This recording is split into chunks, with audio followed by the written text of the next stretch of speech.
All right, here's a story from 150 years ago. I had a company trip. Company was having a huge success, explosive growth. Took the top people. Art and Angela Williams took us on a top leaders trip, about, 50, 60 of us, to the Rhine River. So this is about a lesson I learned from Art Williams on the Rhine River trip. You ought to take that trip sometime. Pretty cool. Sleep on the boat, eat on the boat, then wake up the next morning and you're in another town. Take pictures of scenery all the way. Pretty good. So I'm sitting around. So here we go. You look for things to do. You got plenty of time to sit and talk. So we're on the boat and you wind up having your coffee, looking at the scenery, and it's a lot of fun. And things come up that you hadn't wondered about or whatever. So we're sitting on the back looking at it as this thing kind of goes down the river. And pretty cool. So I'm asking Art, and I said, Art, I'm looking at here we are in the boat. And we got a table. Got your chairs. And, I'm sitting over here like this. Got your coffee. Your legs. And Art's over here. I don't think Art drinks coffee, so he was having his Coke. We're talking, and I said, usually when you talk to artists, if you don't ask questions, folks, you never find anything out. And when you get a chance to talk to people that are smarter than you, ask questions. So here I'm over here. Even if you get burned, I'm saying, hey, Art. And so what's going to happen is when you get through, before you answer, well, that's dumb, Larry. He doesn't really say that, but that's what you feel like when you're asking a pro. But if you don't ask the questions, you never get the answer. So I was looking at the situation, and I said, here we are on the boat. And you've got 50 to 60. If I had to guess, it's probably about 50, 60 of the top people. They represent like one out of a top 1,000 of everybody that come in. A big company, a lot going on. But these are the top people, Have big organizations from all over the country. And when you look at them, you got people that you think they're the elite of the elite. If you got a major company, you had success in business, you think these are the elite. But I'm looking around at these, and I know these guys. They're just, we grew up together. And you find one guy cannot stop whining, no matter what. He's going to find something wrong. Another guy he'll spend every dollar you give him, Another guy, he can never stay focused. And basically, another guy is so full of excuses, it's unbelievable. And you go down the list, and another guy, you can never, he can never understand a new idea. You give him a new idea, he never gets it. He never gets it. And you have to explain over and over. And another guy you talk to, if you try and agree with him, he thinks you're starting an argument. And these are all great guys, great people persons, great high achievers, but you look at them, you say, these are not the great, other guys are just indecisive. So I'm looking at these people, and I'm thinking, if I was going to go out there and win a war, and I'm going to do something great, I'd want to have heroes. I'd want to have mighty men. I'd want to have role models that you could do great things with, and not with all these warts, all of these imperfections. And so I said, I'm thinking of this when I'm talking to Hey Art. So I go over to open my big mouth with Art. But, again, that's how you learn. So I said, Art, aren't you depressed? Now, this is probably not what he was expecting.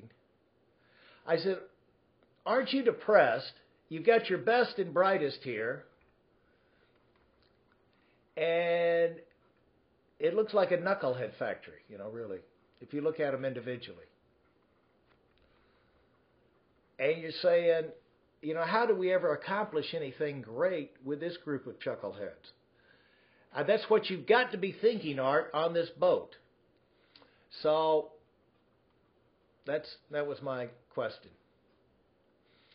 So Art's reply is, no, you're looking at it the wrong way. Now, Art had been, before he got in business, an incredible, in fact, he was a state champion football coach, 2 or 3 times coach of the year and things like that. Then he went into business and had incredible success in business. And that's why we were a part of the team. And we learned a lot about management, people skills, problem solving, all from Art. And so he was ahead of us in that arena. And so it was interesting to get his take. He said, you're looking at it, Larry, the wrong way. No surprise there. I look, as a person starting out in business, most of the things you think are the right way to do it are going to be wrong. And until you get out there and try it, you're not going to find out. But he said, you're looking at it wrong.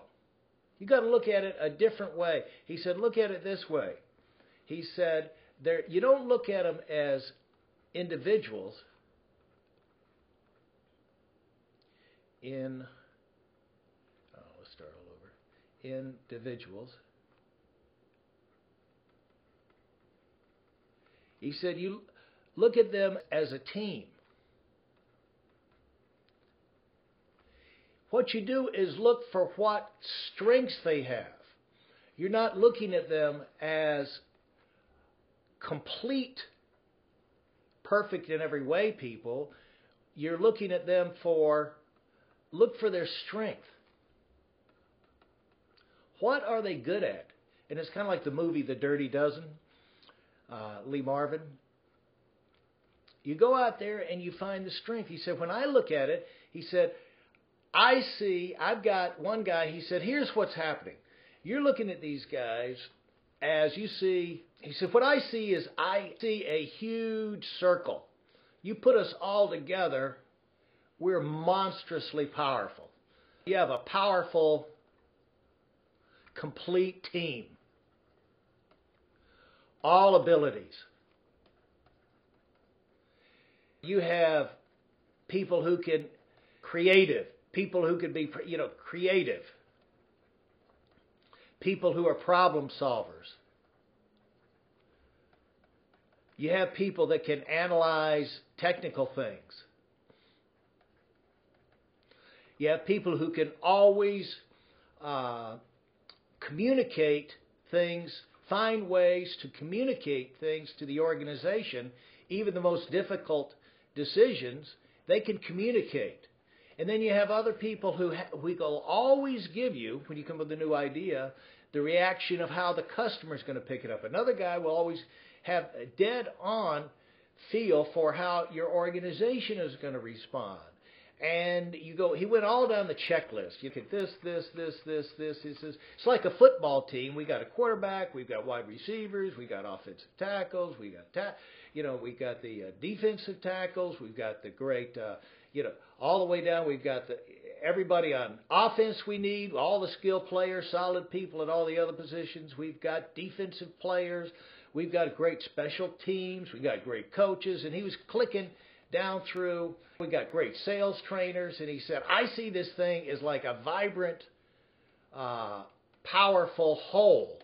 He said, what you're doing at it, you're looking at the pieces. He said, you're looking at this guy over here, you want him to be a circle, but no, he's like this, and this guy is like that.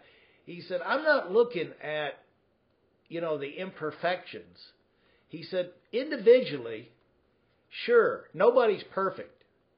We're all got we're just a sack of rocks, basically. A sack of skills, going to go nowhere individually. But he said when you could put all these together into a team and find a spot, have a big project, a big company that needs all of these skills and get everybody involved, you can make them into a powerful whole where you multiply the benefits and the impact of all these guys, because by being a part of the team, they can specialize. Like a surgeon's never going to be good if he has to be the nurse, he has to be the administrator of the hospital to check the people in as they come to the hospital. He has to be the orderly that gets them, washed up and everything and shaved and ready for surgery and wheel them down. Surgeon can't do all that. He can only be great, reach his greatness if he could focus on what he is great at. But when you when you have a big opportunity, a big company, and you got a place for everyone to focus in and use their strengths, he said, Larry, you can do something amazing, something mind-blowing, and give a chance for everybody to be a part of it and have that kind of championship-level success they could never do on their own. So this was a great moment for me. I would have never gotten that. That moment only came that one time. I asked the question. And folks, I've used that insight ever since in building my team. And I just thought you'd want to hear about it too.